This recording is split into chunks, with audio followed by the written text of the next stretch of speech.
Thanks, Riv. And that was a fantastically back-and-forth game there between LMQ and TSM. But I feel like LMQ got everything they wanted from Champion Select.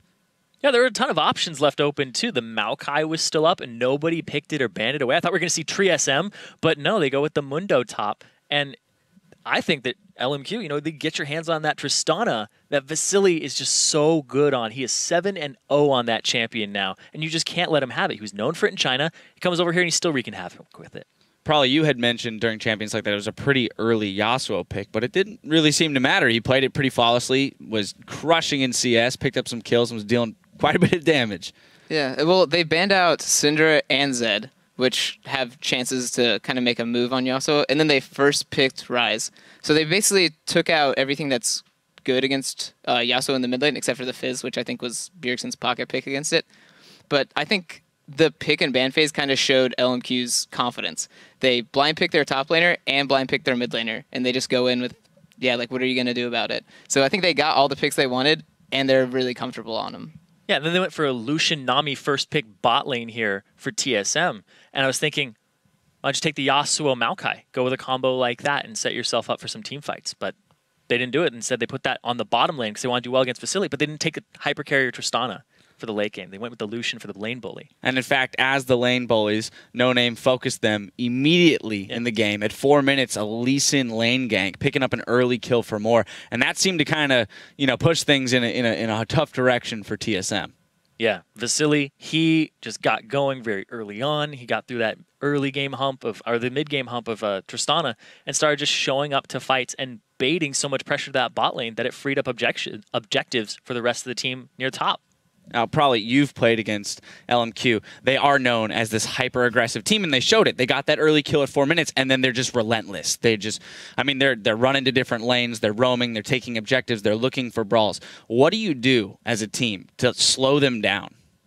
I think the only way to kind of stop that aggression is to match it in a way. Kind of make your own plays. Because I know if TSM warded up and just played defensively, they would have gotten rolled over. So I was really happy with TSM kind of making that play bot, even though they're sneaking Baron. You know, I'm glad that TSM's making these plays because if you don't, you're just going to get 3-0'd in this kind of series. So I know TSM's fighting really hard. So although LMQ is having really strong early games, I wouldn't discount TSM yet. Yeah, the other way to do it is stall it out to 80 minutes. Yeah, there's always that option. Yeah, but buddy. You mentioned that 22-minute Baron sneak. So we're gonna pull that up on your screen here, probably if you don't mind walking us through it, because it was a pretty fantastic bait by LMQ, where TSM thought they were making a great play to get back into it. Yeah, we can roll this right now. So the LMQ leaves their bot lane bot and purposely overextends. So TSM's looking at it going, oh man, we got a free bot lane kill right now. So they're not even paying attention to the fact that they don't have a ward on Baron. So this is just really good execution. They throw Moore and Vasily basically, you know, to the slaughter because it's giving them free Baron at this time. And now Vasily and Moore, all they have to do is just stall it out. Don't die that fast so they can't kind of react to the Baron if they call it. And 22 minutes into the game, you're happy to give up those 2 kills for a Baron because there wasn't a ton that TSM could take off the back end of those 2 kills. So you pull out Baron 22 minutes in. On TSM, what are your thoughts going into the next game, knowing that LMQ is willing to try some of these risky things? Now all of a sudden you need to have vision everywhere. So what is your game plan going into the next game? More vision, and don't let Xiao get a Blade of the Ruin King by 20 minutes. That's the big one there. I remember you were just like, how does he have that already? Because he's hitting the Baron for 300 plus damage every time. Yeah. All right. I don't know, yeah, making sure their early game, they don't die to jungle ganks. I think that's kind of like the big thing with that. Lee Sin was able to just run into the jungle, like the enemy's red side jungle, because he had gotten that early first blood. And it kind of just, yeah, TSM wasn't able to do anything early because of bot lane died early, and then Lee Sin was just able to control the map.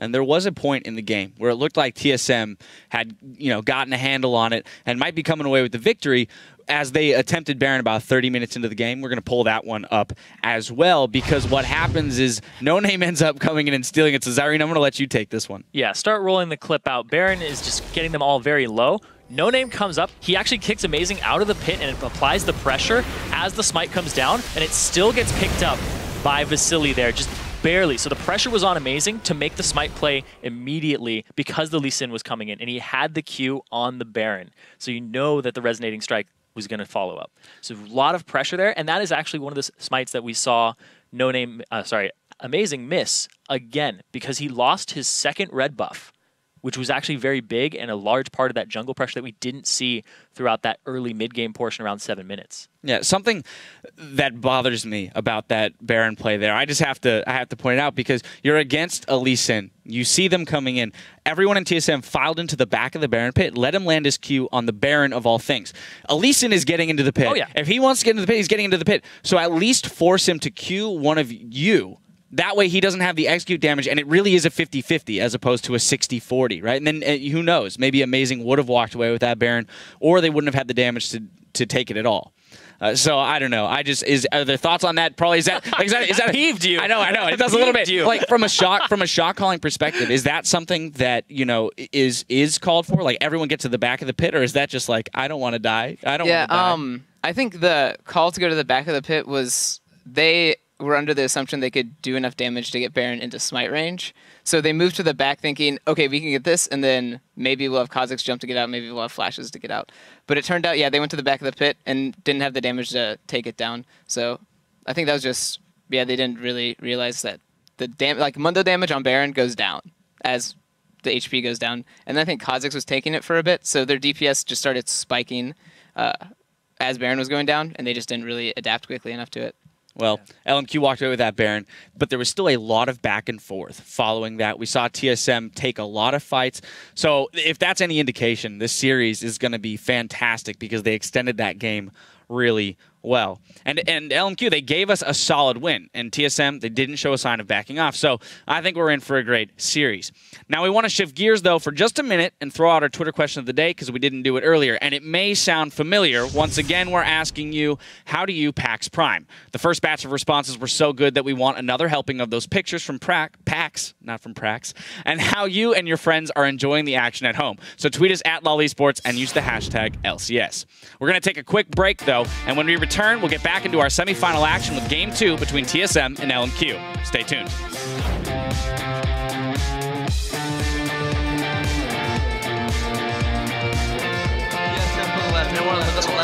Okay. Count of 3, okay? Guys? 1, 2, 3. That's the other left.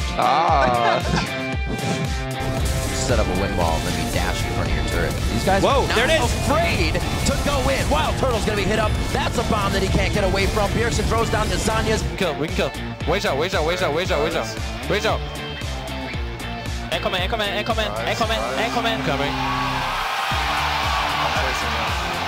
Good job.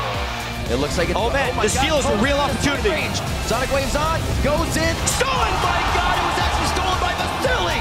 He's going to be ready to start taking down even more. Game 1, and without a doubt, back and forth. LMQ finds the victory.